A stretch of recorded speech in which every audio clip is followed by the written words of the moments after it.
of breaking them down, and that is the Kansas City Chiefs. I mean, obviously, last year they went to the Super Bowl for the second straight year, losing to the Tampa Bay Buccaneers. But some things happened. The positive test, we can't say the C word because we don't want to get shut down, Tori. And so I'm going to give you the floor here, Tori. Give me a few games that are kind of like must-see TV and maybe breaking or making points for the Kansas City Chiefs this season. I'm going to point to one game specifically, and it's you versus me, your team versus mine. It's a potential Super Bowl matchup. It's primetime TV. It's probably going to be one of the most exciting games of the year. You know, there's no excuses for Green Bay this year because last time we played, Mahomes wasn't playing. He wasn't starting quarterback. So, Right. and we throttled the Chiefs. So I would rather see Rodgers versus Mahomes, and it's going to be a prime matchup. It's going to be a good matchup for both teams to see where they are at because they play in week 12, I think it is. Week 9, the Packers play the Chiefs. Is it week 9? Yep. So it's a great barometer right around that halfway point through the season. It's a good barometer for your team where you're at. Are you a championship caliber team or are you just more fluff? Yep. Yeah, I have to concur with you on a little bit. I do like that week 9 matchup, the Packers versus the Chiefs, but I have to stay interdivision here, and I have to go with the team that you think is going to go 14-3. I believe is the last time that we had you on, is like when you said that, but it is week 5 when the Buffalo Bills come to Kansas City. I think this is a proving point for both of these teams. The Chiefs and the Bills are going to come into this game with kind of a chip on their shoulder. They will be battling for the representation of the best team in the AFC.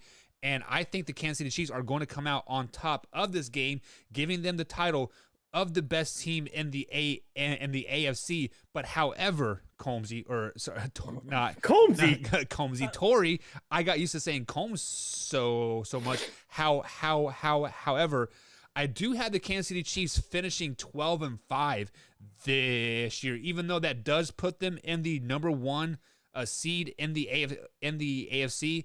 If they stumble one game here or one game here, the Colts or the Browns can definitely overtake them in that throne. What do you have the Chiefs record at this year? The Colts or the Browns? Yeah. No. I actually have them with the second best record in the AFC behind those Buffalo Bills at 14-3. So you had the Chiefs going 14-3 this season. Who are the 3 losses? I don't know. I don't remember. I just redid my picks the other day. I didn't go week by week. I just screenshotted my end results. Oh, okay. So I do believe I had them losing. I think I have them losing to Buffalo. I have them losing to the Chargers, and I have them losing to the Packers. If I remember. Yeah. Which are all good picks, minus the Packers, because the Kansas City Chiefs will throttle the Packers in week 9 at Arrowhead. We will make a bet on that one, Michael. You'll probably be losing your beard again. I can't shave my beard. I just got it perfect, man. Like, it's taking me so long to get it good. You did it with LeBlanc.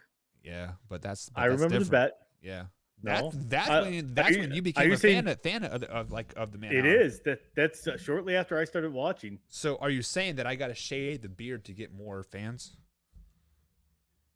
I mean, it makes you look younger. Yeah, true. Very, very, very, very, very. I keep this because I've busted my chin open so many times. It's just scars across the bottom of it. That's why I have this. So, Tori, give me a player for the Kansas City Chiefs that is going to surprise some people that has to have a successful season for the Kansas City Chiefs to go. Well, you had them going 12-5, right? I do, okay. And there's a couple of them that I can think of, and I'm actually going to give you 2.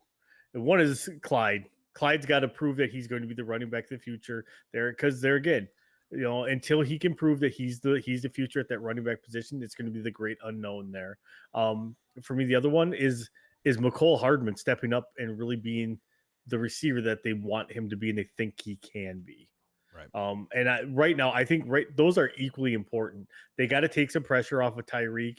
I mean, granted, Travis does a little bit of that, but still, to be able to split the defense with another guy on the other side of the field makes everything else that much more dangerous. So, opening up that running game with Clyde Edwards-Helaire and hopefully Mecole Hardman kind of stepping up and becoming that number 2 that they really think he can be.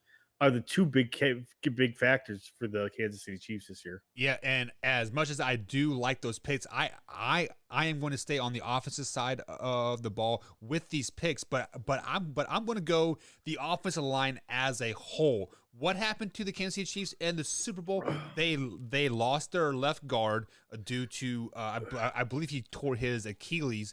And and like we didn't see the Kansas City Chiefs do anything in the draft on the O line, and then all of a sudden they started getting players left and right. They got Orlando Brown Jr. from the Ravens. They picked up Joe Thuney, right? I mean, like they started bringing in players. So the left side of the offensive line is they have to have successful season, protect Patrick Mahomes, and I think that's how they will be successful this season.